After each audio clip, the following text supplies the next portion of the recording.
This podcast is brought to you by Soapbox. Start your own podcast today at www.soapbox.host.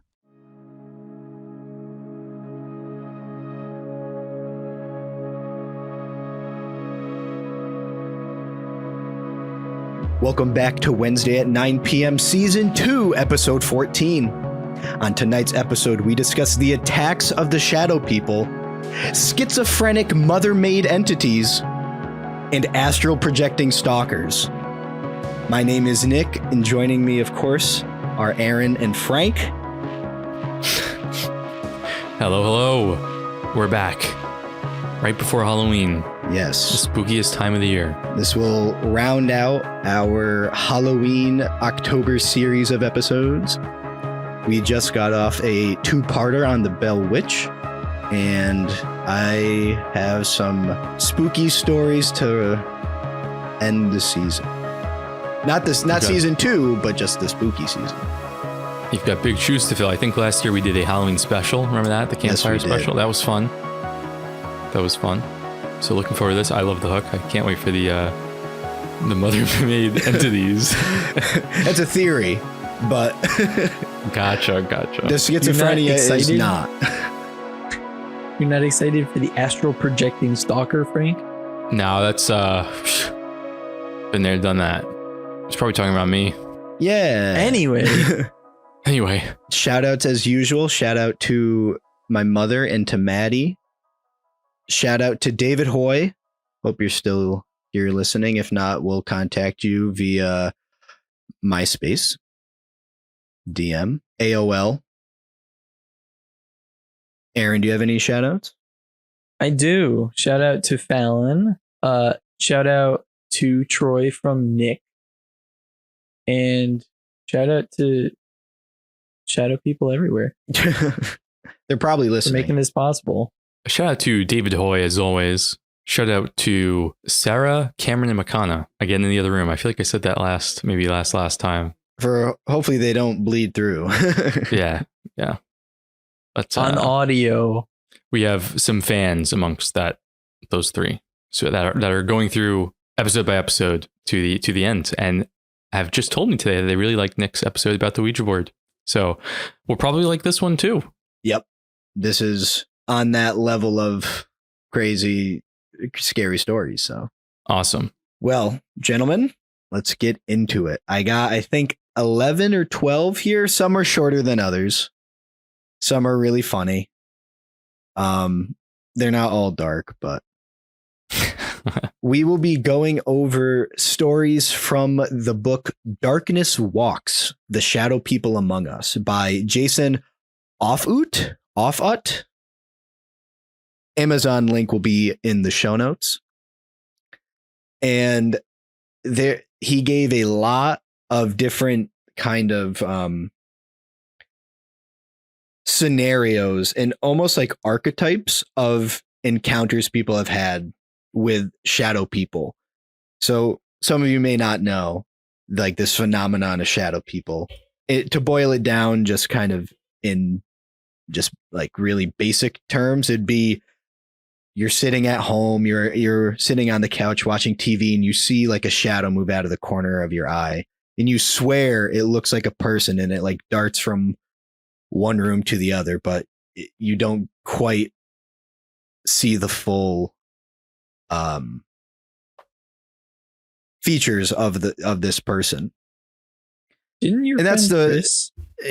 That's the kind of very basic definition. There are much more involved stories that people have where they see some features on these shadow people. They're typically just completely silhouetted, all blacker than night. And some people see them when they're sleeping or when they wake up from sleep, kind of like a sleep paralysis situation. But then other times people see them and have experiences totally sober and just awake like normal. Nick, Yes. didn't your friend Chris claim to have seen a shadow person at one time?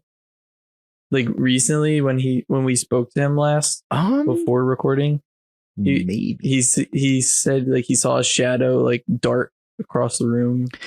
That, I mean, That sounds like something that would happen to him, yeah. But I don't remember off the top of my head. Okay. We'll have to I get him couldn't back. remember either. Yeah, we'll get him back for a part 2. But yeah, Frank, I know that you know about shadow people. Did I miss anything of the basics? We'll get into a lot of the experiences that people have, and you can see that experiences vary quite drastically. Yeah, I think you covered it well there. And I think the thing to keep in mind as you hear the stories is this sleep paralysis, hallucinations? Is it dreams? Because oftentimes these stories are dismissed with those explanations, but the people are wide awake, or those are kind of just lazy. Well, it's just this. Oh, you're just sleep paralysis. It's the mold.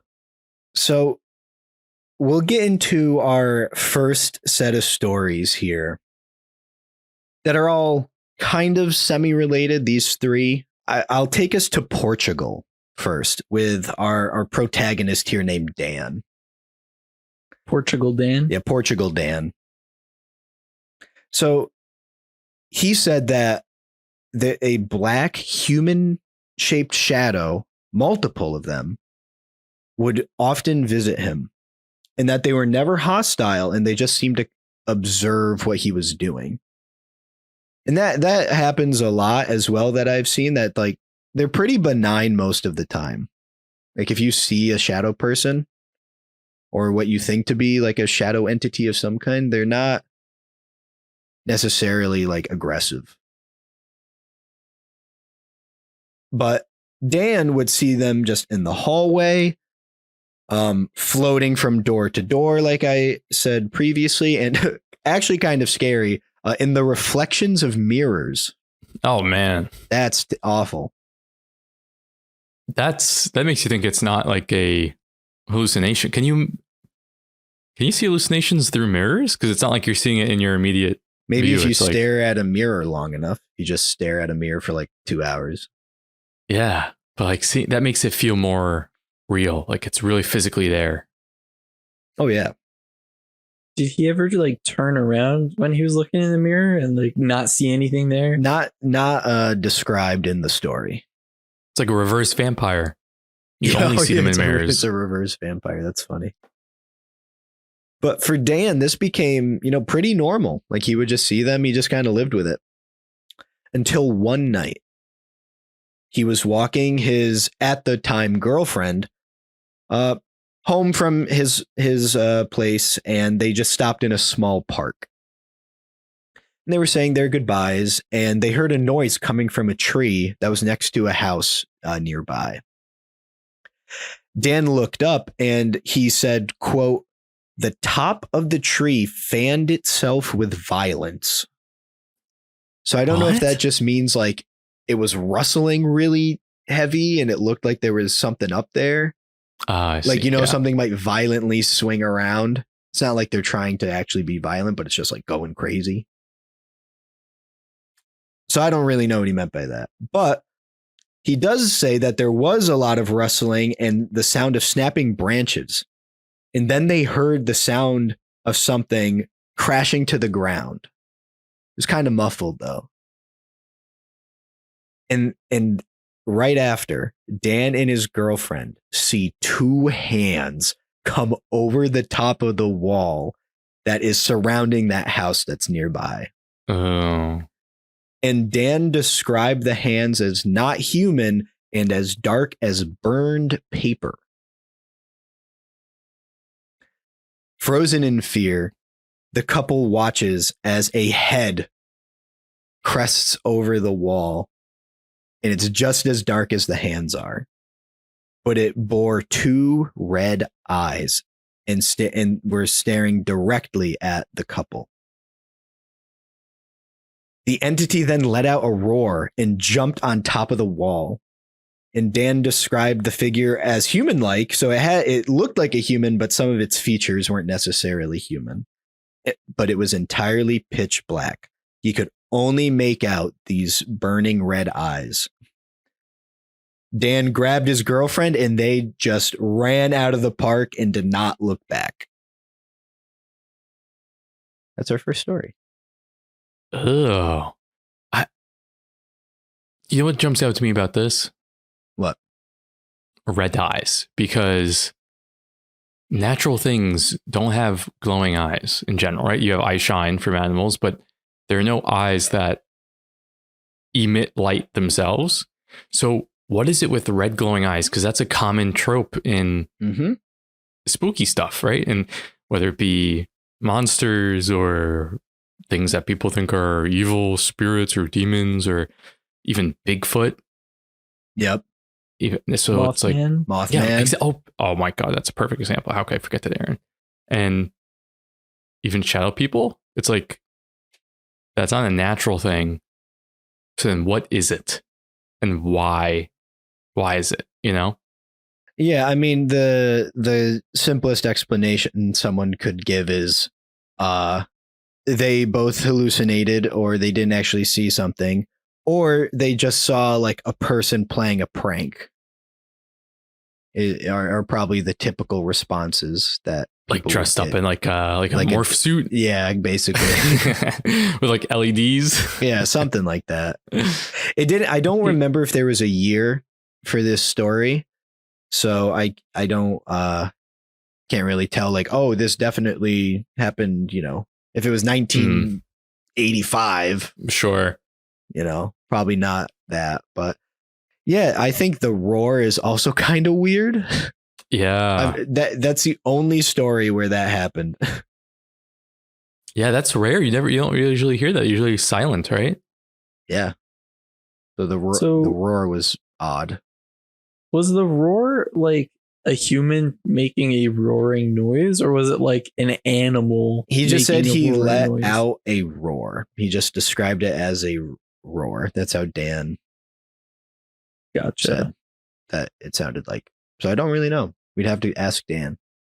Yeah, because if it was like a humanoid making a roar, I guess I wouldn't be as scared. But if it was like an animal letting out a roaring noise, yeah, that's not like a person pulling a prank in a costume anymore. That's like, yeah, messed up. Well, it did say it was human-like, but I mean, I guess you could just like play an animal roar sound effect on like a speaker. I guess something. I'm not trying. But that's really getting. I'm not into saying this is a hoax. I'm just saying that people might think it is. Creepy one to start. Good choice. Don't worry, it gets worse. So I'll take us to Kathy now. So Kathy woke up one night unable to breathe. She described feeling as if something was choking and crushing her. And like people do in these situations, they cry out for Jesus to help them. Amen. And then she opened her eyes. But as she did, there stood a dark black shape beside her bed, hovering over her. She described it as, quote, a dark shadow with demonic red eyes, and she watched as it faded away into her closet. Unsurprisingly, she didn't really get a lot of sleep that night. And she said she still had that feeling of like fingers around her neck. And according to Kathy, she had seen a shadow figure before, lurking around her backyard late at night, and even tapping at her bedroom door. But she said nothing this aggressive had ever happened before. Ew. This sounds like the classic sleep paralysis demon, right? Yeah. But people will say, oh, just sleep paralysis demon whenever you're hallucinating. But that's like, that doesn't answer why is this what they see? And why is this what they experience? Right? Like the mind puts together, say it's that, the mind puts together a human figure that's like demonic with eyes that disappears into the closet. Mm-hmm. Why would that be what's hallucinated? It's like, yeah, I think it's just as curious a question as if it's not sleep paralysis, you know? Can I offer a potential solution to that question or answer to that question? So I'm thinking people like that probably have a fear of like somebody's gonna break in and like choke me or something, or like try and strangle me. But perhaps because it's like so deep in the subconscious, your brain isn't really processing like making out a form. Like you're not gonna think of like facial features and stuff. You're just going to think of a silhouette more often than not, I would think. And so it's like their fears of like, what if when I go to sleep, I just wake up and somebody's like in my room? It's just you, just Aaron. Yeah, I mean, I'm sorry, guys. Shadow people need to back off. They're getting all the credit for my hard work. But no, I think it's like deep subconscious fear that's just kind of manifesting as a blank slate being. That can certainly be true. That doesn't discount the experience at all. That just makes it's again like how we were talking about with the Bell Witch. It's more of this like psychic phenomenon that we don't really understand, because we don't really understand sleep paralysis either. So it's just some mechanism we don't understand, and it's not necessarily like a paranormal or a supernatural like event. Yeah. So Aaron makes a good point. Yeah, and I guess. And you know what's creepy? If they just like went back into your closet, where typically you'd expect someone to pop out from if they were hiding in your house. You're thinking that much of people hiding in your room, in your closet? I don't really. Yeah. I'm not. Kathy might have some issues. We don't know. Is she still in Portugal, or is this is somewhere? This is somewhere else. Okay. If she was in Portugal, then avoid Portugal. A lot of shadow people there. Creepy. And the lingering feeling of fingers around the neck. Yes. That's just unpleasant. Yeah. And this last kind of like this red eyes that we're going to be seeing is we're in Tampa, Florida in the fall of 1992 with Audrey and her husband. This is who the experiencers are. So they just bought a home, but the previous owner was a woman who recently passed away, and her husband had passed away a little bit before her. But her son, the woman's son, sold Audrey and her husband the home, but he wanted nothing to do with any of the belongings. He sold the house to them, leaving all of the antiques, all of his mom's clothes, all her jewelry, everything. So that's a little weird. Even if you like hated your mom for some reason, you would think you would try to like make money. Yeah, right. Sell it off of it, right? Like if you were this terrible person. So pretty odd. And the couple, Audrey and her husband, spent weeks sorting through all of the items. They kept some, they sold others, they gave some away. And now they were finally getting settled into the house, but noises would keep them up at night. It started with the sound of creaking floorboards. But the house was a concrete block house and had no wooden floors. Oh, that's interesting. And the Audrey and her husband would sleep in the older woman who passed away, her bedroom, and converted another bedroom into a nursery. But after they did that, the toilet in that bathroom started flushing by itself incessantly. Got to call a plumber, you know? Yeah. You don't need Ghostbusters, you just need a plumber. And they tried to do some repairs thinking it was just a toilet problem, but the flushing persisted. And around this time, they also began hearing what sounded like someone rustling leaves outside their window at night. But when they looked, obviously, no one was there. And these were just noises for a time. Nothing actually happened. But one night, when Audrey was 6 months pregnant, that changed. She got up in the middle of the night to go use the bathroom, and just went in and didn't close any of the doors. She just went into the bathroom. And while she was in there, she saw something in the dark hallway in front of her. As she peered down the hallway in the direction of the nursery, she saw two red eyes. She thought maybe they were a reflection of some kind, so she looked out the window just to there being a gray sky outside. And as she blinked and looked back down the hallway, the eyes were still there. Then they began to move, coming down the hall toward her. She screamed, waking up her husband, who turned the light on almost instantly. And there was nothing there. Her husband searched the house, and there was no evidence that an intruder had come into their home. Sarah sneezed when you said Audrey screamed. I was like, ooh, made me jump. Oh, well, this is straight out of the horror movie, right? Yep. The eyes coming towards you while you're, can I just say?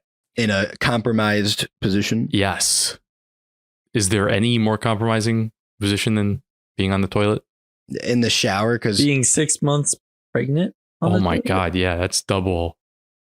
As if the thing knows, right? Like if there's something that wants to instill fear in someone, it's like, who should I haunt today? Some dumb baby? Nah. Some old man that's blind? Nah. A pregnant woman on the toilet? Yep. At night? Hell yeah. That's the That's ticket. perfect. That's perfect. Do you think there's something to that? Now that I say it, like, No. no. You don't think so? You don't think these things are trying to instill fear? Well, not that they're not. I thought you meant the pregnant part. Or at least the choice of time? Like, I mean, we've heard so many stories. They're almost all at night. well, why? Yeah, I think and to instill fear, but also because they don't want to be noticed. Except by their target, I guess, and just barely, just Exactly. enough to. We'll get into a story where stuff actually happens during the day. Those are always weird. But that gets into the whole maybe shadow people are just like you, like seeing up like a level, and there's just like a shadow. Oh. Shadow people are just like normal people, but like What? yeah, you've never heard of that? I don't think so. No, I'm interested, but yeah, I mean, this one's just terrifying. I hope this doesn't happen to me. This is why I even if I'm home alone, I lock the bathroom door. I shut it.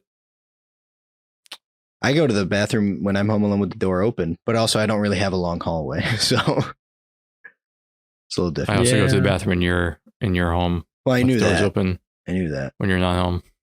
So another thing, I'm gonna keep leaning on this until it proves to not be true. I think this one's a combination.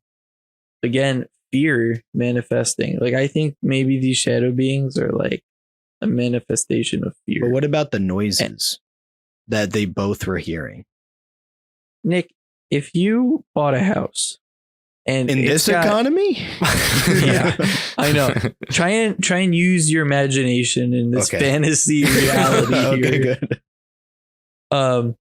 So you buy a house that used to be owned by two elderly people. Yes. And all of a sudden, all their knickknacks are there. The antiques. I'm sure they had like creepy dolls and whatever. Like, And it's the 1992. Geico commercial. Yeah, and it's Def- 1992. They definitely had But creepy you know the dolls. Geico commercial where they're like cleaning out the attic? Oh, And yeah. they're like, yeah, we're going to get rid of those dolls Yep, or something. yep. It's like that. You get a little scared and you're like, the back of your mind is like, well, what if like there's still some attachment to these items? Like maybe there's a reason the son didn't want to mess with the stuff. Oh, yeah. I don't think the son is this terrible guy that didn't want anything to do with his mother's belongings. I definitely think there was probably Well, something. I think there's other things with that. Like it could have been a strained relationship or like it was too much to bear Oh, like her. going Oh, through like that her stuff. passing was just so rough on him. I get, yeah, Yeah. that's fair. But that's besides the point. I think it's late at night. Generally, late at night, your mind tends to play tricks on you. And if the subconscious is very active, your manifestation of fears may come out. And You get the fear of, oh, what if somebody comes to get me while I'm on the toilet? But why red eyes? Humans don't have red eyes. So even if you're thinking a person's invading, why would you personify that with red eyes? Well, here's the question. Do you think those red eyes are actually functioning eyes? Yeah, it was just Mothman stopping by. Well, no, like, are those red eyes or those red lights where eyes are expected? Are they actually those things' eyes? Oh. That's a good point. Or are they just It's part nipples? of how the thing is? It's weird. Glowing nipples? Or is it just part of the form that the thing takes to show itself? I don't know. Like, is it a creature that needs eyes to see? Because if so, eyes that glow, pretty sure, can't possibly see. Eyes that emit light, the whole point of eyes is to receive and reflect light, right? Not produce light. Ancient Greek philosophers would disagree, but I was gonna. Oh, Aaron, I was gonna reference that. Nice. I Yeah, don't know what you're talking about with that. they thought that eyes emitted light, Oh. and that's how. Like, they thought the opposite of how it actually worked. Oh, It was- gotcha. But isn't that? I think that's an important question because it's like, are these things real creatures that exist and have physical needs and limitations, or are they just choosing the most terrifying form to take? I mean, you might be onto something, Frank, because how do you tell when a human's like facing you? Their eyes are directed at you. Mm-hmm. Now, stay with me here. Okay. What color is probably like the scariest and embodies like anger and rage and murderous intent? I was going to ask what you guys thought. I mean, red does come to mind, but why is that? Do you think that's like socially put into us, or do you think that's like a natural human thing? Blood is red. I guess. And when you get angry, your face gets red because of blood, I guess, right? Yeah. Face gets flushed. Yeah, that's my guess. So you think it is like a natural? Yeah, it's a natural instinct of like, okay, if I see like red coming towards me, it's either a predator or like a wounded prey or something. And either way, you want to stay away. Hmm. I don't know. That's just a theory. A shadow theory. Shadow theory. Well, I think there will It's be some interesting. stories here that'll make you you'll be like, what the heck? So we'll keep on going. This one is one of my favorites. Debbie's mother was a drug-induced schizophrenic. And she would I like get the specifier. She Drug, would- like, yeah. She'd get really crazy at times. oh, God. Makes sense. One night, Debbie and her mom were fighting. And Debbie told her mom that she was not her mother and she wanted her mom back. She kept saying it. Oh, no, sorry. Her mother kept saying she was her mom, but Debbie was like, And she continued saying she wanted her mother back and that she was possessed. Like, you're not my mom, you're possessed. Oh my And God. it was this big fight. Yeah. After that, Debbie went to bed. But as she got there, a black shadow appeared in the corner of the room. It came forward toward her and got bigger as it drew nearer. Debbie said it looked, quote, hooded and black. So also this hooded thing comes up a couple times too, which is weird. And then it does the unthinkable. It flips her off.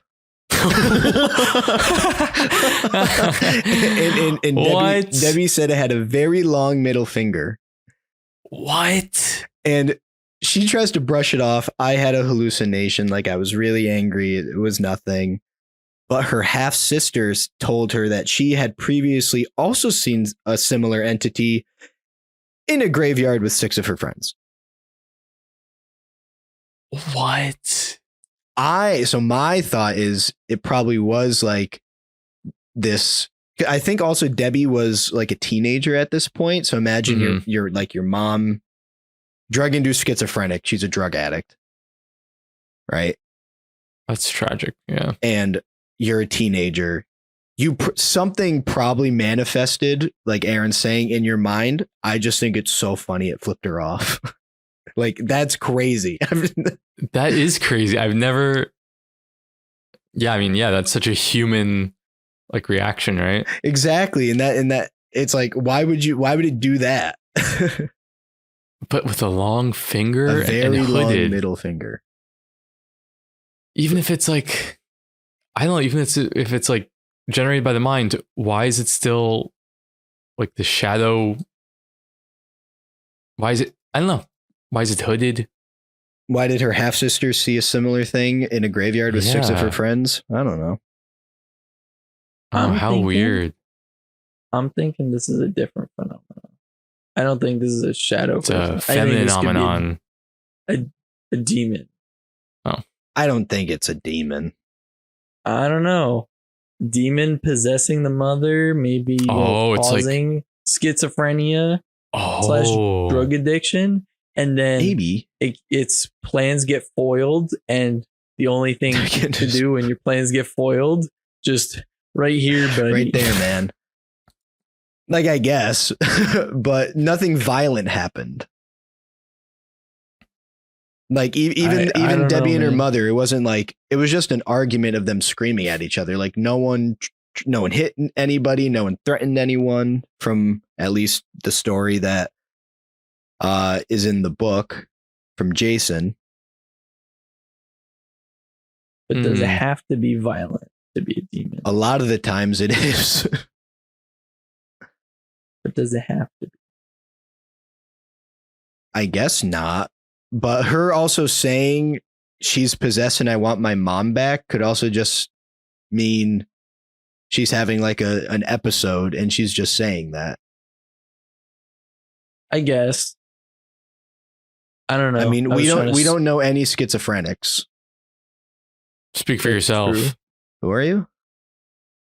Who said that? So I'm gonna cut that. We probably should make fun of schizophrenics. That's what happened. Okay, well then I'm just gonna say it. Like, we don't know any schizophrenics, so who knows?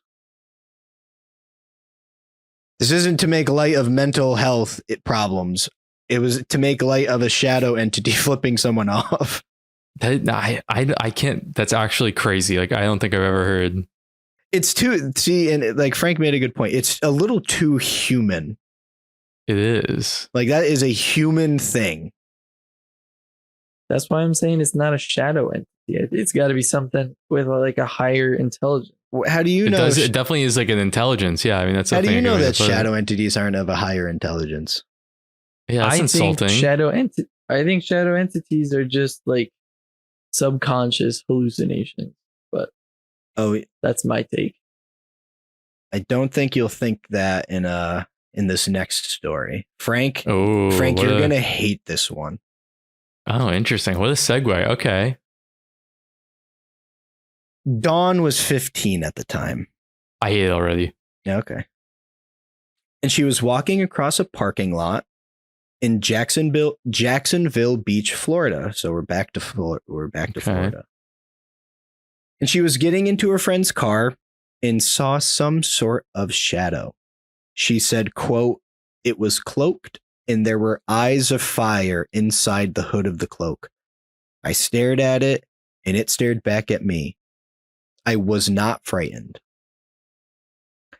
She asked her friend if she had seen it too, but her friend just thought she was going insane. Like, what are you talking about? And Dawn says it was hovering 6 feet off the ground and watched the two of them leave the parking lot. What? Now, 9 years would pass before Dawn would ever see anything like that again. She was now 24 and living in Tennessee. And this next encounter occurred during the day while she was attending a church service. She did not see any eyes like last time, but she saw a shadow person move among the people at the service. months later, while sitting in church, she saw a shadow person walk up to the person speaking at the time and just step inside of him. Oh my God. She says then, quote, the shape of the person's face became distorted, as if it was being bent across a pole, the forehead leaning to the right, the nose to the left, and the lower portion of the face again was bent to the right side. End quote. She then describes the eyes of the speaker becoming completely black and looking directly at her. Dawn looked around to see if anyone else had noticed anything, but everyone she saw was moving in slow motion, and even the sounds slowed down. After about 10 minutes, the shadow stepped out of the man and disappeared. The man then stumbles backwards and says that he felt a bit dizzy.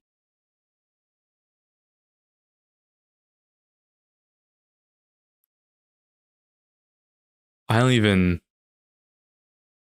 know where to begin here.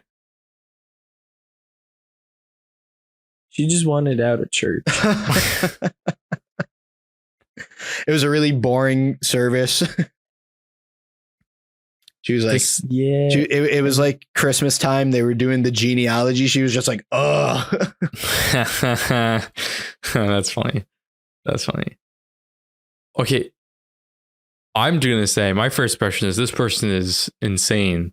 So I think this is a sign of some, I don't know what conditions, but like where you see like demonic faces on people. Mm-hmm. Like you see faces distorted. I forget the name of it. I was just reading about this. Why? I don't know. It just came up somehow.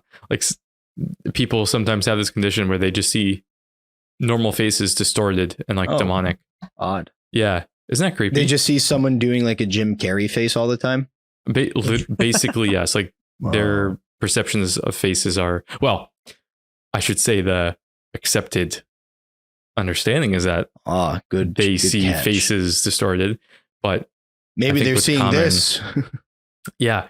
What's common to the people who are afflicted is that they think they're seeing the true form of people. Like they're going around being like, oh my God, there are demons all over and I'm seeing them. And supposedly there are people on TikTok that go around saying, oh my God, is anyone else noticing the people's demonic faces? Everywhere I go to Walmart and I'm looking around, everyone's got a demonic face. Okay, well, now you just threw out every bit of credulity.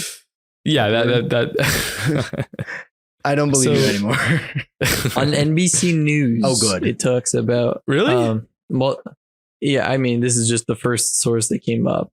But it is called PMO or prosopometamorphosia. Wow. Bless you. Yeah, 2000 Fantasia. I'm just gonna send it. If you guys can take a better swing at it, by all means, but we're gonna just say PMO. Frank add that in the show notes. This is clearly just very straightforward. It's prosopometamorphosia. Damn it, I had it up till the end. I had to the end. I know, it's the PSAI or PSIA that gets you. Prospometamorpho. You're missing an O at the start. It's Prosopometamorphos. Okay. What is this? It's just not. If somebody just like slammed their head down on the keyboard. Yeah, right. But yes, Frank, you're correct. Faces appear distorted in shape, size, texture, or color. Ooh. Well, this was just shape and the eyes were black. Weird. Well, she could have that. But now, now we're getting like a detailed description of what she's actually seeing for that to happen. Yeah, but my point is like, you can assign a scientific name to a condition, right? You can assign a scientific name to anything. That doesn't mean it's not actually weird. It's not actually paranormal. It's not actually that's true supernatural, right? That's true. So I think that's an important distinction, right? Oh, there might be a name for this in the scientific community, but like, doesn't mean we understand. As far as I know, there's no understanding of what causes that condition. That's very rare. They take one look at you and they're like, ooh. They go, oh my God, I started seeing people with super long noses. And they're like, where have you been in Troy, New York recently? Have you seen a man named Frank Matrenga? Do you listen to Wednesday at 9 p.m.? They're like, yeah. You must have a mental condition. So yeah, disturbing nonetheless. Aaron, do you have any thoughts on that one? I mean, I don't have like a catch-all for this one. It could be something like an episode of like something in the brain's misfiring, because they also said their perception of time was altered. Yes. So, you know, if all of a sudden your frontal lobe just starts acting up, like Mine would never. you may not like process things. Like I don't want to say epilepsy, but like something like that, where like your brain just gets overloaded and you can't process. I think that's like what causes an epileptic episode. I guess, but it'd be odd. It'd be odd if it wasn't. I mean, we'll never know, but it'd be odd if Jason, I don't actually recall if he like got all these stories from people, like he reached out to people or people reached out to him. I feel like if she was like a schizophrenic or had epilepsy or had some other mental health issues, she probably would have been like, oh yeah, at the time I was also like extremely depressed or something like that. You're saying it'd probably come up? Yeah, it'd probably come up if she had like epilepsy and had a history of having seizures or something like that. Well, I didn't mean like it was epilepsy. I'm just saying like things in the brain can misfire. And I'm wondering, because it was a while between these events happening. Yeah. I'm wondering if like there's a brain condition there where all of a sudden something's misfiring is the right, you know, the right situation occurs. Yeah. But why would it be in church? Oh yeah, what do you think about that? That's interesting. Like, I could be coincidental. Could also be coincidental that she has a very rare disorder that's making her brain fire at this perfect time. Well, okay, but what do you make of the slowing down of time? I mean, I think it could be like, you know, how people have missing time. Maybe she like felt what it's like to actually have missing time. What do you mean? Like, we just hear it's like, oh, I'm driving. Oh, 2 hours went by.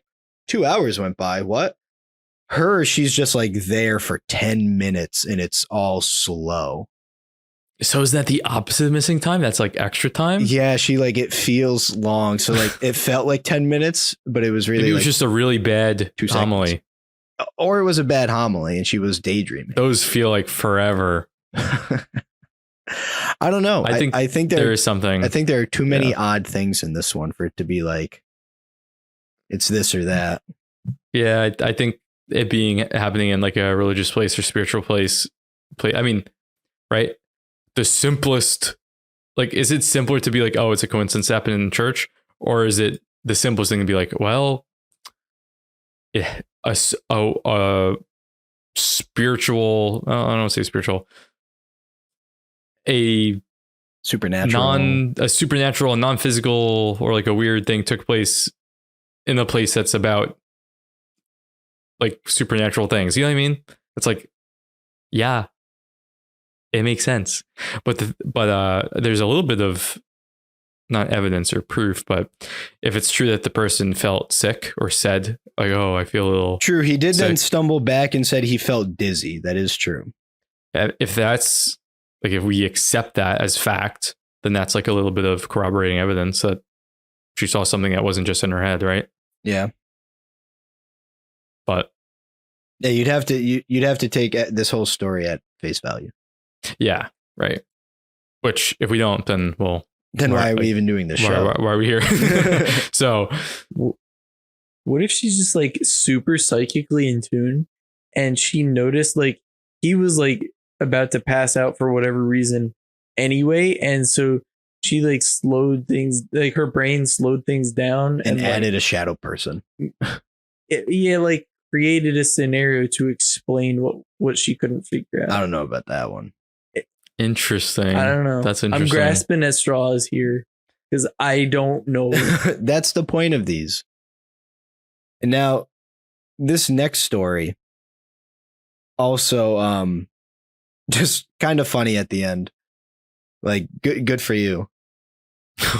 So, Anne lived in Sydney, in Australia, in 2005, and she was awoken at 3 a.m. one night. Classic.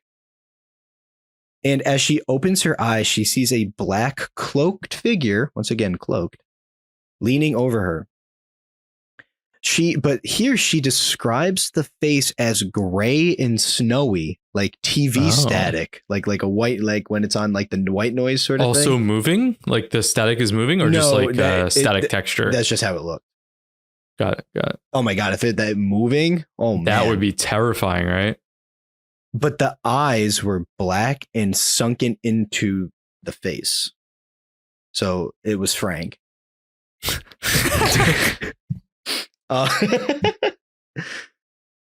Naturally, she screamed.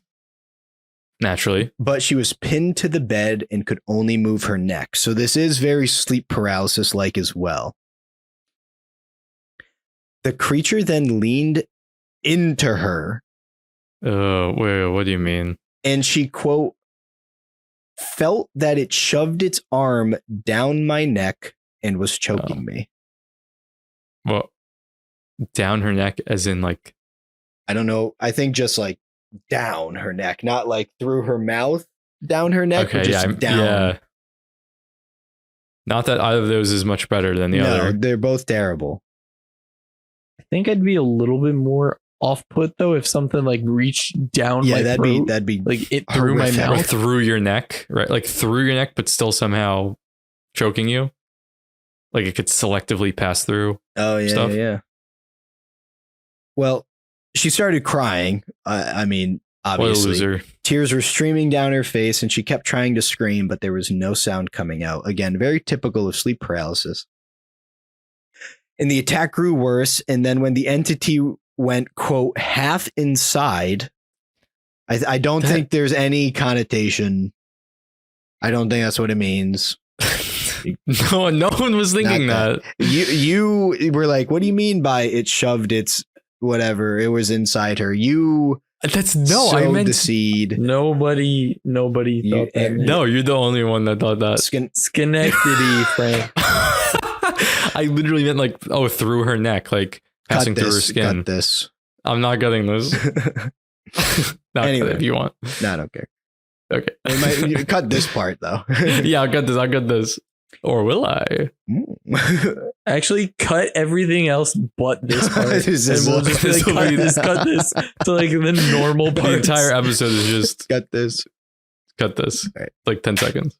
So as this thing went half inside her, she says that it was as cold as ice and she felt very sick. And then Anne grew really angry and she was like, you know what? Time to pray to God. Based. Big G, you know? Ja. Yeah. And she still laid down there, pinned on her bed, but mustered the strength after praying and yelled for the entity to leave her body. Finally, it released her and she got up in a cold sweat. She thought it was a ghost, but didn't really fully understand what it was. Fast forward a year and the entity returns, but this time in another house that she's in. She was sleeping on her side and hears a male voice say, I'm here. But Anne she's just tired and she's just like, go away. I want to sleep. She felt a chill when it was near her and felt sick when it spoke to her, but it never visited her again, and she was fine that night. This book did come out in 2010, so I don't know what happened in the last like almost 15 years. Hopefully nothing. Hopefully nothing.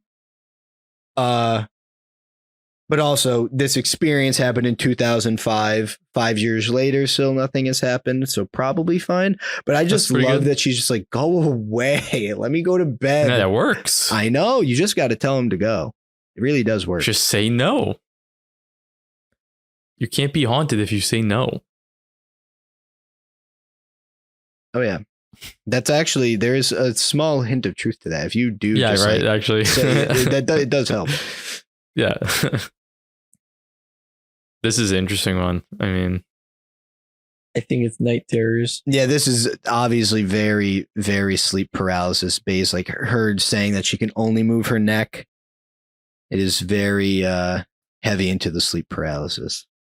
yeah. I mean, again, that could just be a symptom of a paranormal thing, you know? True, we don't know. Like that could just be the end result, but that doesn't mean it's the that's like not the root cause, right? Mm-hmm. That never explains a root cause. Right. I don't know. I think it's just very vivid night terrors. I'd be hard pressed to say that hundreds and hundreds of people all experience night terrors that are extremely vivid, though. Is it weirder to say that or to say hundreds and hundreds of people experience shadow people? I think the latter is more normal based on all the things that we've heard over years and years of listening to stories. Not everyone can be making it up, and not everyone can be experiencing some natural thing. I mean, don't get me wrong. I'm not saying anybody's making anything up. Oh, no, I don't think I'm just saying making anything up either. The brain is a powerful thing. Says who? Says me. Do you know how the brain works? Yes. How does it work? So basically, neurons and axons, and then You phone a friend. You're thinking of axioms in math. No, you're thinking of axioms in philosophy. Ugh, jeez, this guy. No, you're thinking of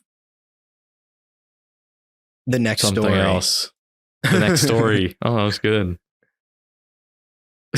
No, I think Aaron, just to like kind of end or just say one more thing about it. It's just like if everyone was just having night terrors and experiencing sleep paralysis, like, yeah, I get that it's like a common thing, but they all also occur at varying, like such varying degrees. And when people are like awake, like this one Also, is why not, there's similarities? like this one, she's not awake, but like the one before that, she was in church. She wasn't asleep. I'm not saying everything is night terrors. I'm saying this story. Oh, I thought you is were trying night to say that terrors. they were all related. No. Oh, okay. I'm trying to take each thing you tell me as an isolated story. Okay. Not necessarily as the same phenomenon, even though they're all in the same. Gotcha. Then yeah, I mean, I think you're probably right. This is probably some sleep paralysis thing for that story. Yeah, I agree. It does make you wonder though, why do people experience such similar things? Like, why would people hallucinate such similar things? I don't know. Because I think fear. Yep. That doesn't mean that everyone sees the same type of like, why would people experience fear and it would come to life in the same shape? True. Form? Not everyone is afraid of the same things.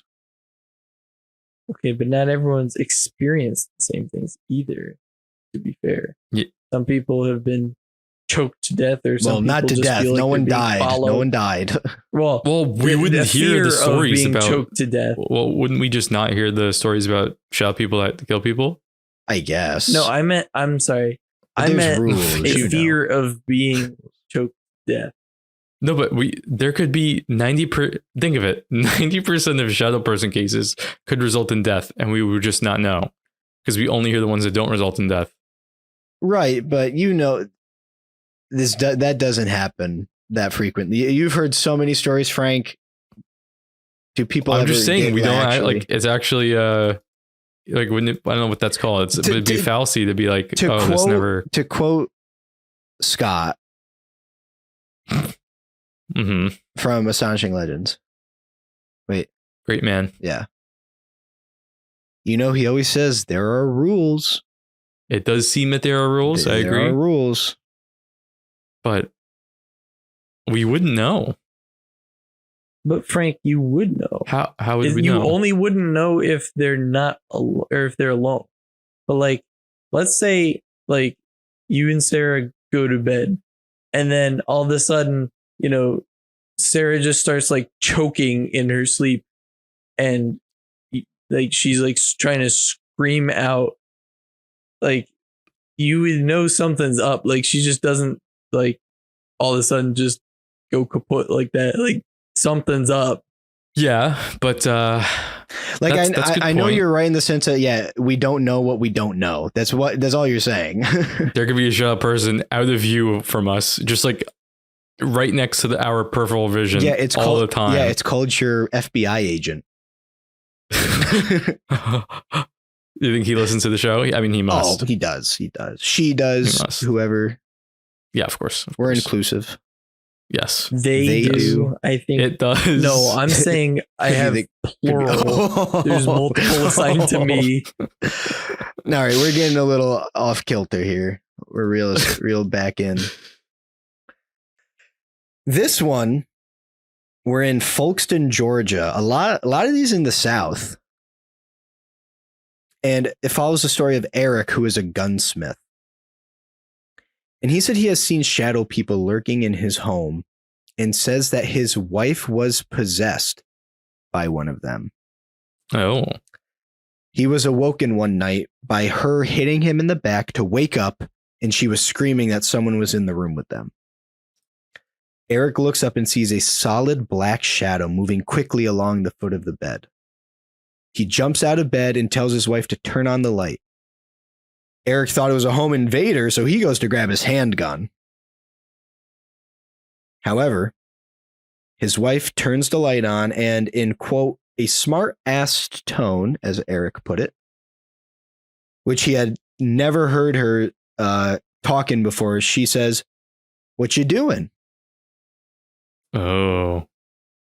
The figure was gone, and as Eric is looking in the closet, his wife says, "He is not in there." Everything changed after that. Eric was convinced his wife was possessed by a demon that night. She bought an insurance policy and tried to kill him. And what? Also was telling him that she never loved him and a manner of other nasty things. His now ex-wife stopped communicating with him because they got divorced. But about a year after the divorce, she shows up unannounced to his home. Eric says they entered unwelcome into my home and told me she was coming back. And Eric said he used the word they because he was referring to what he believed was something possessing her and his ex-wife herself. Eric said, "No, you're not coming back." And then he said that the entity partially came out of her face and it kind of made her face look like this weird grotesque face. Oh. And it went back into her. She gathered her purse and left.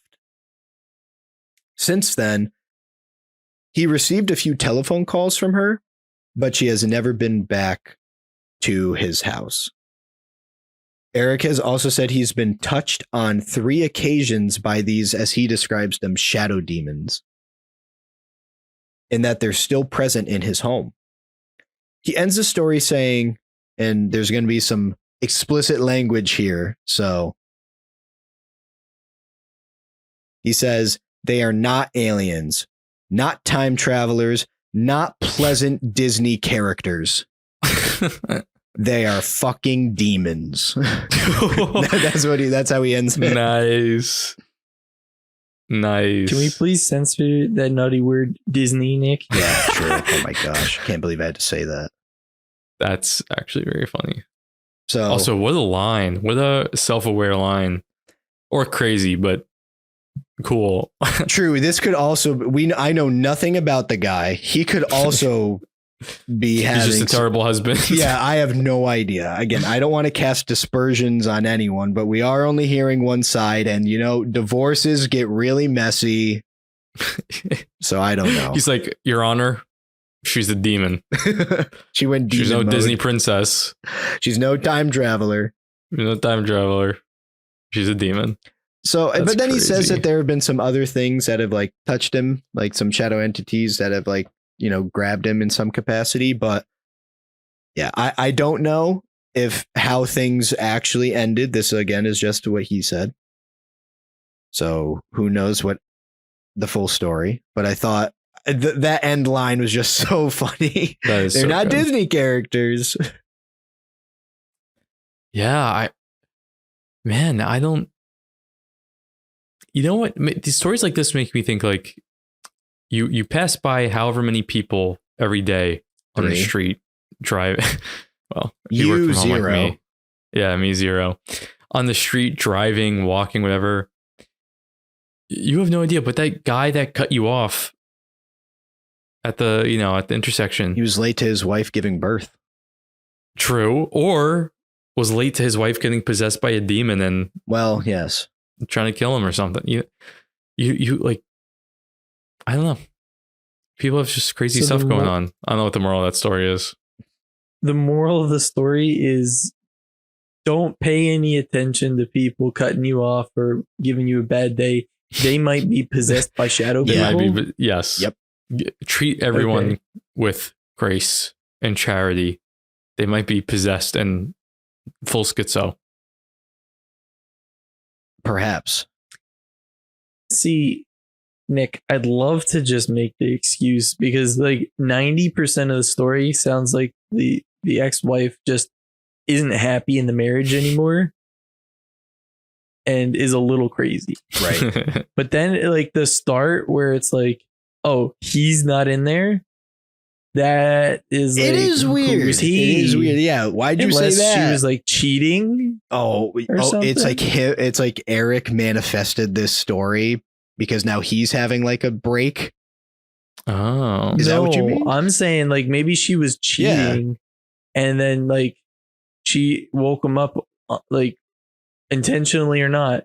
And then like, he's not in there, meaning the guy she's cheating with, not in the Oh. closet. And like I don't maybe, know. but I don't know. I'm not Interesting. assuming Yeah, anything. I know nothing just about trying to, this man or his relationship with his ex-wife.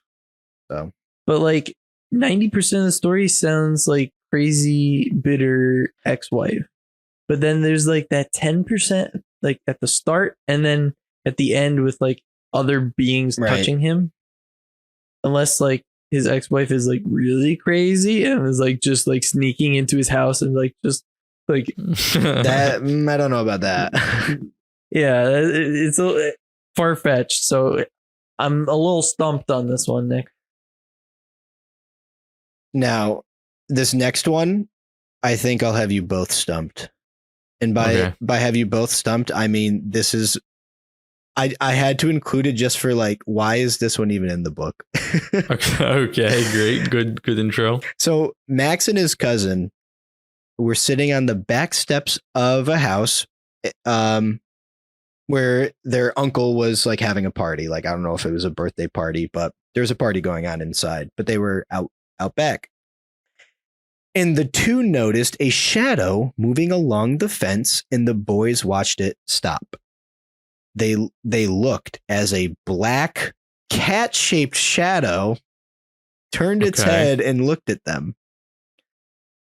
It had bright yellow eyes and ran into the shadows after staring at the boys, who then promptly ran inside.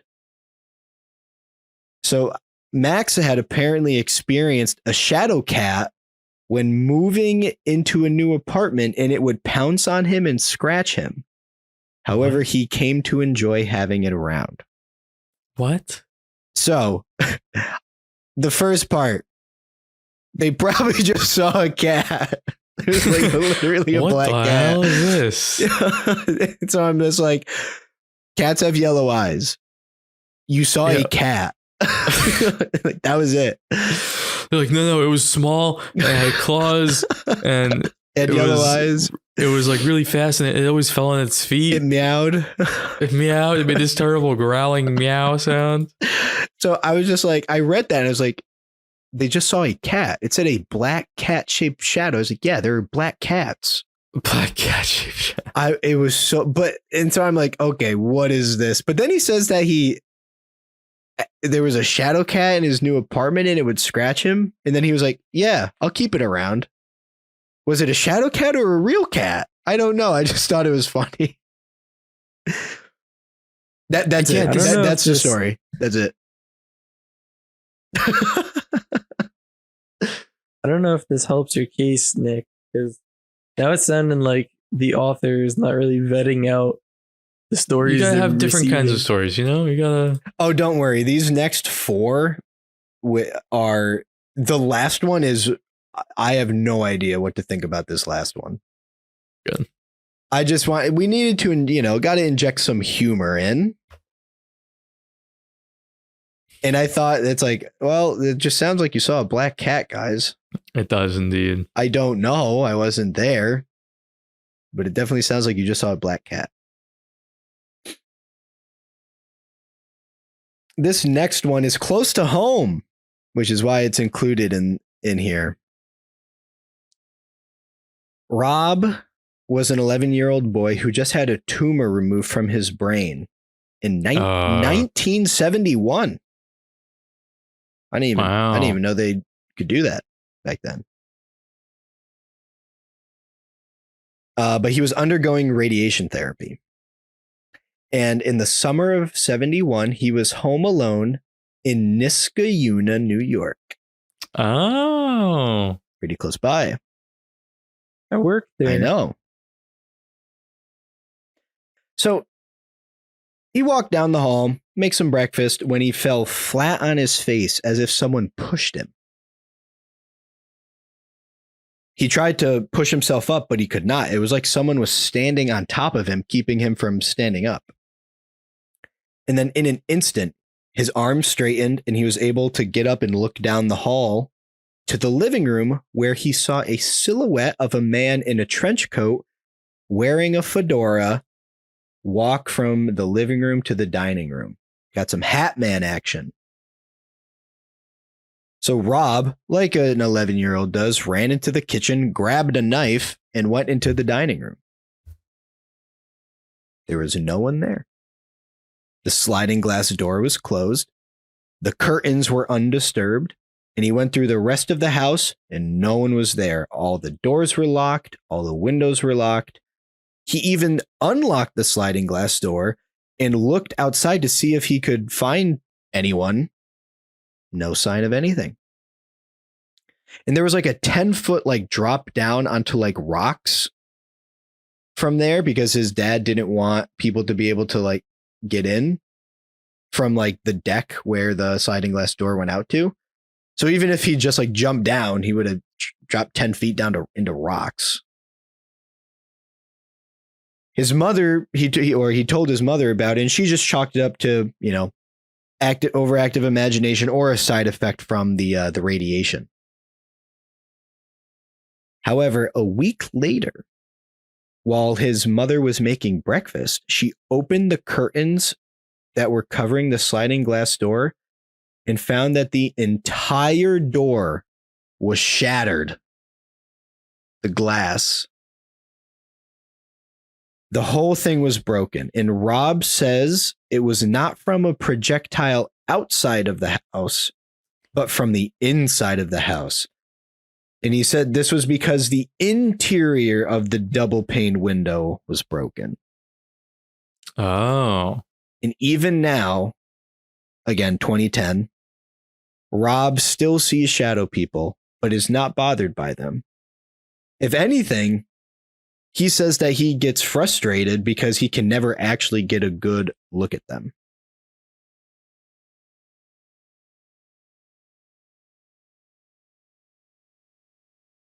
I don't know. I would be bothered by them. I don't think.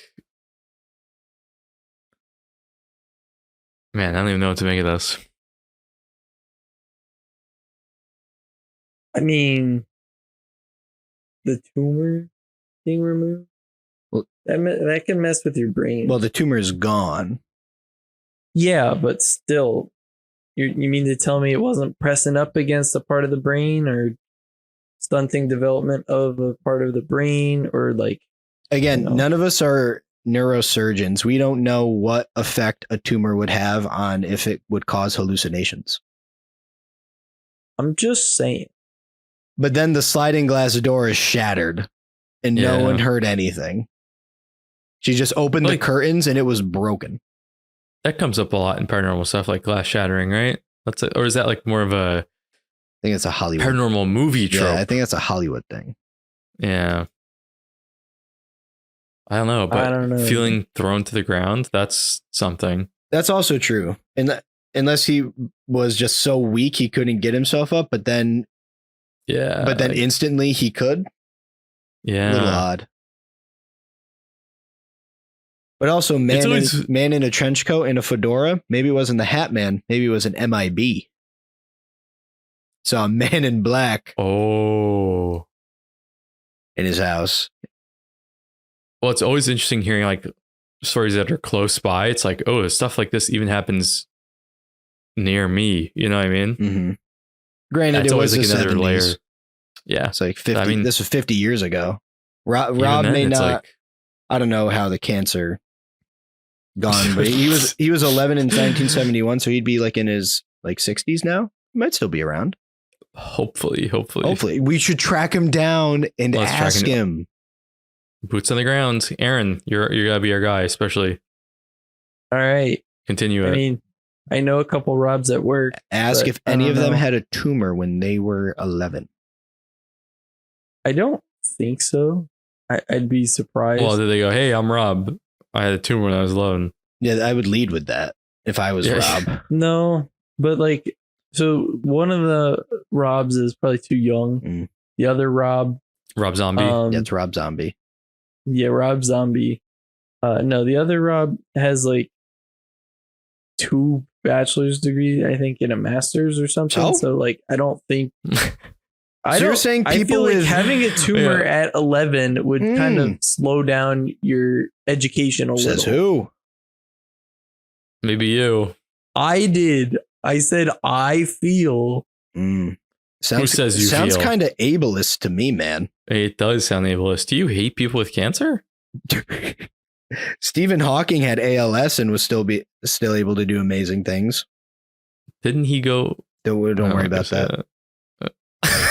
I like how we're just attacking Aaron for giving a completely reasonable explanation.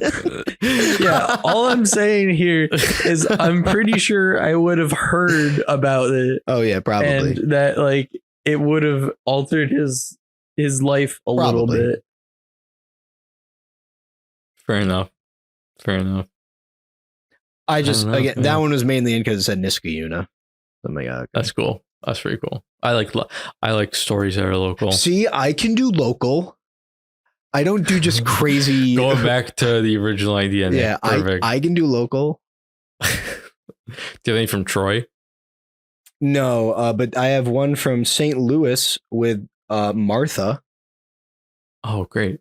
who I think we can all agree. I'm not going to say she deserved it, Oh boy. but she definitely did not do herself any favors. So she moves into a farmhouse outside of St. Louis, Missouri in 2006. She wants to be away from the hustle and bustle of the city. And I don't know why. But she moved in, she was like, "You know what? I'm going to buy a book on spirit summoning and spells. That sounds like a very reasonable thing to do." And she's like, "You know what? It's just some fun. I'm going to try out a few, some innocuous spells." But she says that she can't remember what one she actually did at the time. She did her first one and it piqued her curiosity and she tried more. And unsurprisingly, things started to get a little crazy. Shadows began appearing in the corner of her eye, but eventually it seemed they had moved in with her. Like she would, excuse me. The back door to her home began opening by itself. Razor blades started appearing in weird places in the house. And Martha even said that she started seeing actual entities with colors and features, but admitted that it was very rare for that to happen. So she stopped casting spells, but these shadows remained in her house. She heard her name being screamed in the house during the day and at night. And she said she had even heard faint music as well. And at the time this book came out in 2010, Martha still hadn't dealt with the problem, and she was starting to think she was actually going crazy. She even is quoted in the book saying she's worried she's like becoming schizophrenic. Oh man, that's a scary feeling. So PSA, don't move into a house and start casting spells, even if you're part of the Shadow Wizard money gang. Do not and do that it. actually connects. Do not do it.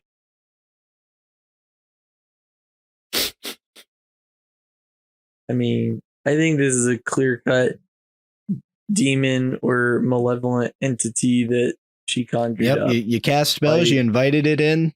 It's like you didn't help yourself at all. No. I totally agree. Case closed. Yeah. Who knows what's happened 14 years since the release of this book? But hopefully she's fine. Yeah, man. What do you expect? Has dealt with the issue. What do you expect? And this is it wasn't she was into like some dark witchcraft. Yeah. I know she says she doesn't remember what one she did, but she even says that they were like she wanted just to try out some harmless ones just for fun. Now I'm not like rock music's the devil. You can't do that with it, but it's just like, when you start doing actual occult things, it starts to look back. What do you expect? Yeah, exactly. It's not that it's deserved, but it's like, what do you expect when you're opening yourself up to things? Yeah, you got to be safer. Yeah, it's like you open yourself up to things and then things happen. You're like, exactly. How'd this happen? Now, scary though. This next one, not really. I don't know if it's her fault. Not her fault, but like she also uses some occult tools. But it's a little stranger than what I've heard before. So Jennifer has said she sees a shadow man walking around her room while she is lying down. It touches her, plays with her hair, and strokes her cheek. No. Yeah, that I was just like, oh boy, this is off to a wonderful start. Very comforting. She has heard it call her name a handful of times and has said things like, I love you and I'll never let you go. She tried to capture an image of these events, and one night she actually did. She left a camera on and set it to record her bedroom. And she was hoping to catch something on camera, and she actually caught what looked like to be a real man on the camera. Oh, like, what do you mean real man? Like just a normal human being? Jennifer said he had curly brown hair, blue eyes, and looked to be in his late 20s or early 30s. So I'm just like, okay, like, do you just have like a guy that sneaks into your house at night? When you say real man, you mean a non-paranormal, just a normal person? Well, she still says that she would see a shadow man walking around her room. But with the camera, she says that it looked like a man in his late 20s to early 30s with curly brown hair and blue eyes.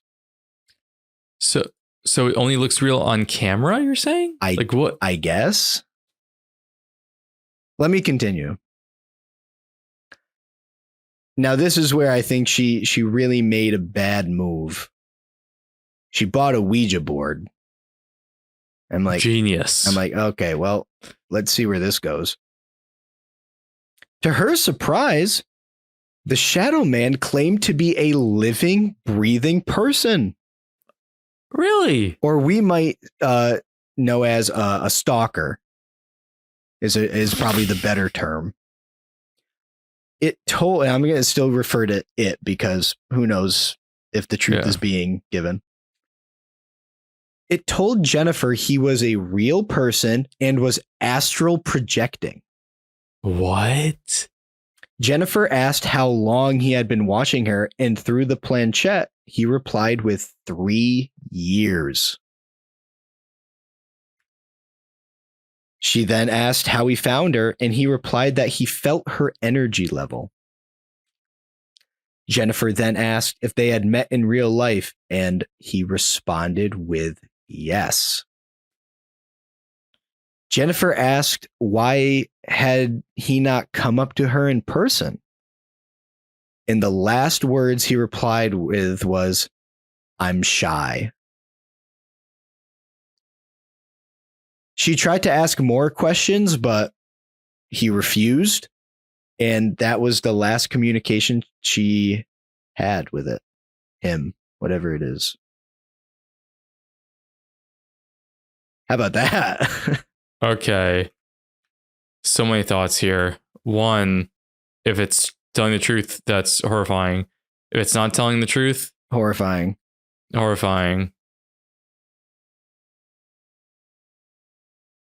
No matter what, I hate this. Like, yeah, you should never trust what you hear through a Ouija board. No, right? Never. So there's that. But two, I always wonder when people say they learn things via Ouija board. Think about what that means, right? A Ouija board, you're slowly moving stuff around, or you're not moving stuff around. It's being moved around. I can't help but imagine people aren't sitting there saying, "What are you?" And then the thing is spelling out, "I am a human astrally projecting." Blah, blah, blah. I think it's more typically like, "Are you blank?" And then it's like, yes, no, yes. So I always wonder how much of the answers that people get are from, the entity, the other side of the Ouija board feeding information, or is it even easier for them because the person's just like, "Are you a stalker that's actually projecting?" And it's just like, okay, yes, I am. Yeah. Like, it's like, yeah, I am. You know what I mean? Because there's no thing on the Ouija board that says I am a stalker that's actually projecting. Yeah, it would have to spell it out, or she'd have to ask that specifically. Yeah. Or ask like a bunch. It's like play 20 questions, right? Like, so all of this all together. Bleh. Aaron, what do you think? I hate this. Well, I agree with Frank. It's like confirmation bias. Is that the correct term? I guess so. Yeah. It's like, well, we don't know. It's like feeding. I don't know. We just know that she bought a Ouija board, and then we don't know what she asked for it to say, "Yeah, I'm a living, breathing person who is astral projecting." We don't know the question. It didn't say in the book what she explicitly asked to find that out. It just said she found it out using the Ouija board. Sure.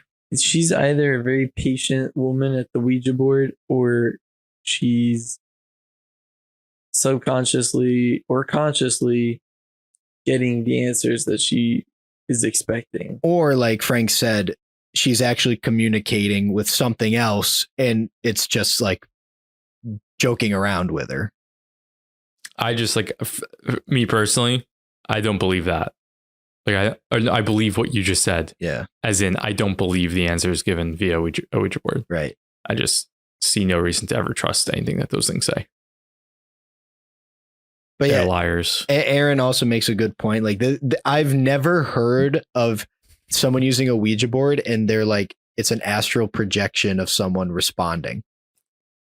maybe like That is weird. maybe there's like a one-off That is story weird. of like some people trying to do some like remote viewing kind of thing with a Ouija board that I'm forgetting. Then what does that lend itself to? Like, what is that? I don't know. Yeah. Also, of course, I don't know where the video of this is. She said she got the recording and it looked like just a normal dude, basically. yeah. I don't know where that is. But I was just like, wow, this is a crazy story. That is crazy. Well, yeah, I don't know. I'll leave you with this last one. And then I'll kind of detail some explanations that Jason gives in the book as to what shadow cool. creatures might be. Just kind of list them out, not in any great detail. This is the story of Mick, M-I-K-K, Mick. He was 17 at the time, sleeping in his bedroom in 1977 in Toronto. So now we're in Canada. Okay. He says that while sleeping soundly, he was awoken suddenly by a sharp kick to his ribs. And he even says later that his ribs hurt for weeks after. He gasped for air and tried to call for help, but could not breathe, which we have heard in previous stories. He thought someone hit him with a hockey stick and then went back into his closet. And pause right here. I just Canada hockey. Good one. Okay. Yeah. But also similar to the story with Eric of something being in the closet. However, he says his room seemed to change and the corners of it bent in towards him. He then heard what he described as a gurgling noise and thought it was coming from his stomach. So maybe he's just hungry. I don't know. What? He kept eyeing his closet door, thinking someone was in there. And just as he focused on the door, he had what he describes as, quote, a psychic explosion. Smoke blew into Mick's room and formed into a human shape. He describes it as a hooded monk with no legs. And it snaps at him saying, questions, questions. And this entity stood over him and repeated the phrase, questions, questions. It eventually turned and became two-dimensional. And Mick thinks to himself, my dad walks in, this thing, it's done for. But as he thinks that, the entity turns to him and says, no one is going to help you. Oh. The entity then points at Mick with a skeletal finger, and the finger extends across the room and hits Mick's face. In that instant, it becomes completely dark. He demands the entity leave, to no avail. Mick then feels what he describes as a door opening in his mind.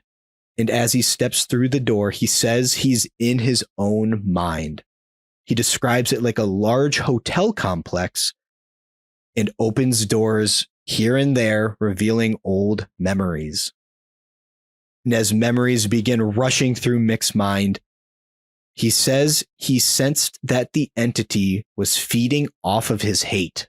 Like of all the memories that he's going through, all the bad ones, he feels that it's feeding off of him, like almost like a Dementor in Harry Potter is kind of what I was thinking, but the opposite, feeding off hate instead of happiness. Sure. Mick says he felt himself getting weaker and thought that this thing was killing him. And he tries to find a grip just somewhere in his mind, tries to regain control. And eventually a meter appears in front of him. And he describes it as a VU meter. on What? oop, sorry, my headset fell down. He describes it as a VU meter, like on a recorder. What is that? It's I will send you guys an image and we can put this in the show notes as well. I don't know, Aaron, do you know what a VU meter is, or if it's called like a VU meter? I've never heard of it. Let me do a quick Google search while you guys keep talking. As in the letters V and U? Yeah, V and U. It looks like audio equipment. So VU is volume unit, Okay, Interesting. or standard volume indicator, is a device displaying a representation of the signal level in audio equipment. so I sent a picture of it and we'll add it into the show notes, but he sees that appear in front of him. And he says that the What? meter is going down. And Mick thought that it represented like his life being drained from his body. Oh, wow. He then says that when the entity ceases its activity with his memories, it leans over him and is listening to the gurgling sound that's coming from where he said, like, where his stomach is. And Mick's like, this is a little bit of a jump, but Mick thinks that it's the sound of his soul and the entity is after it. And that's why it's leaning over listening to it. Oh. It then leaps onto Mick and, quote, pushed his soul through the mattress. Mick then says he left his body and traveled to the other side where the entity invited him to stay. Mick said no, and for whatever reason, was released without issue. Mick's only thoughts were to be home, and as he thought this, he says he fell, crashing down into his body. He woke up a few minutes later and the entity was gone. Years later, he found a report in a 1999 newspaper describing an attacker that seemed similar to what he had experienced. Like people were experiencing some dark shadow entity that was attacking people at night. He researched and kind of poured through a lot of other articles and saw a lot of other accounts of this. Oh, wow. He even noticed that this dark shadow entity description had been used to describe a figure associated with cat mutilations in the Toronto area. The story ends with Mick saying he contacted the police about this. Again, this in the late 90s. And the police were quoted as saying, or well, he says, they are aware of the paranormal aspect, is what the police told Mick. Really? And they also That's told cool. him not to speak to anybody about it. The title of this story in the book is The Angel of Death. Yeah, I mean, asking him to stay. I don't know if I've ever heard such a unique, outside of like fiction and like TV and movies and stuff, a description of like an in-between place. Mm-hmm. A large hotel. What an interesting vision, right? And a lot of that, like fiction and things we know about, like I've seen like movies and stuff where like your mind is like a different place and you can open doors. Gravity Falls is a good example. Yeah. This happened in 1977. This is almost 50 years ago. Yeah, it's almost like, I don't know what, I don't think Buddhist is the right one, but like Tao, something like that. Yes, like a life review. Whatever philosophies have this idea, like when you die, you get to, you're in some in between period or place for a while, and you get to go through and do a life review. Mm-hmm. And basically, that's, you get to like re-experience any of the life memories you had. Right. It's so interesting. So like a VOD, but Yeah. Basically, is a video. it's a life on death. demand. Oh, Ooh, nice. That's good, Aaron. That's good. Thanks. Yeah. Yeah, there's a lot going on here, Yep. Nick. But I think ultimately it can be chalked up to the manifestation of fear. I'm kidding, of course. I have no clue what to make of this. If This I'm one's being got a honest. lot. Like, there's just so many things. It's hard to like classify. Yeah, like it skeletal finger, smoke, hooded figure. It's repeating questions. The phrase questions. That's creepy. It makes him go through his memories. A VU meter appears to him. Yeah. What is that? He also, it felt like his soul got pushed through the mattress, but then he fell down into his body. That's a little weird. What do you think that actually means? Like feeling your soul push through the mattress? I Like don't know. feeling it as a separate entity? Well, then he said from- he said he left his body, so it sounds it's like he had an out of body experience. Yeah. That doesn't sound pleasant. It doesn't sound like that would feel physically good, having your soul pushed out through a No, I mattress. probably would not recommend that. Yeah. I'm me too. no physician, but I would not recommend having your soul pushed out of your body. For all those out there considering it. Please rethink your actions. That's funny. So yeah, definitely. Also 17, I would argue the overactive imagination argument probably doesn't hold up as well. Yeah. I So, mean, 17 also in the late 70s. I mean, a lot of so that's like 42. yeah, You could almost go off the war. exactly. I mean, the Vietnam War was done by then, but yeah, Yeah. it was just Yeah. a lot of odd things, and him being invited to stay and then finding similar accounts 20 years later, calling That's impressive. calling the police, and they were like, we know that yeah. there's some weird things, don't talk to anyone. I wonder almost if someone else had called in and was like, hey, I'm having this problem, and they like dismissed it or whatever.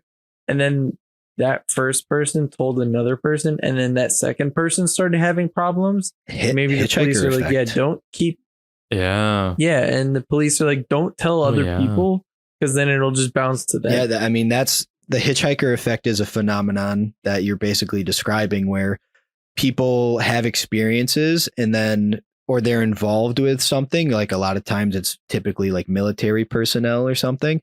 And then they bring it home and it affects their families or other people close to them. So that's a, which sucks, by the way. I mean, like, how unlucky is that? If you're like neighbors with someone that has a Ouija board and your house has a poltergeist and you're like, what did I do? Yeah. So Aaron, that's actually a pretty good, that's a good theory. I like that. So yeah, I don't know what to make of the rest of it, but it's a good story nonetheless. Yeah, and Mick, I mean, he went from that happened in 1977, so 22 years later, he's 39. He doesn't say anything else happened in those years after, but he just says that he found those reports and then was like, oh, so that experience never left him, it seems, 22 years later. Like, think of that for us. We're all almost 25, so let's just say we're 25. Well, I am 25, but that means like if you imagine you had something that happened when you were 3 and you still remember it. Like think about how long ago you were 3. Yeah. And it's the same thing. And he's like actually like conscious at 17. So yeah, this was a crazy story to read when I was going through. I was like, what is it's like snapping questions. Like why is it saying that? That's just, yeah. It is almost like a neutral. It's not like just totally negative, Well, then there was the whole, it might be feeding off of his hate, but then it invited him to stay. So maybe he misinterpreted that. Maybe something else happened. I don't know. Yeah, I don't know.